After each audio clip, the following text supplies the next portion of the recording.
5 மணி நேர இடைவெளியில் 17 பவுன் நகை மற்றும் 3 லட்சம் பணத்தை திருடிய கொள்ளையர்கள். திடீர் சம்பவம். திருவள்ளுவர் மாவட்டம் ஈக்காடு கிராமத்தில் VKN நகர் பகுதியில் வசிப்பவர் பழனி.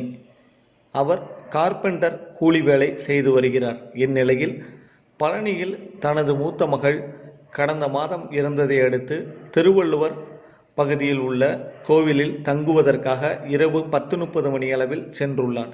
இந்நிலையில் அதிகாலை 3:15 மணியளவில் வீடு திரும்பிய நிலையில் வீடு பூட்டு உடைக்கப்பட்டதை கண்டு அதிர்ச்சி அடைந்துள்ளார்.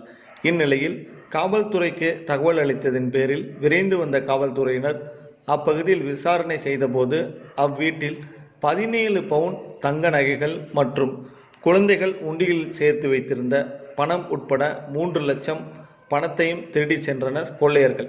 இச்சம்பவம் குறித்து CCTV காட்சிகளை கொண்டு போலீசார் தீவிர விசாரணை மேற்கொண்டு வருகின்றனர்.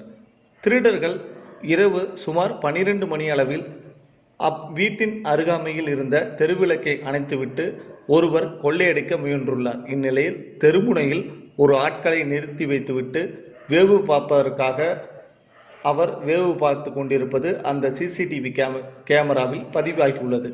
இது குறித்து வழக்கு பதிவு செய்து விசாரணை மேற்கொண்டு வருகின்றனர்.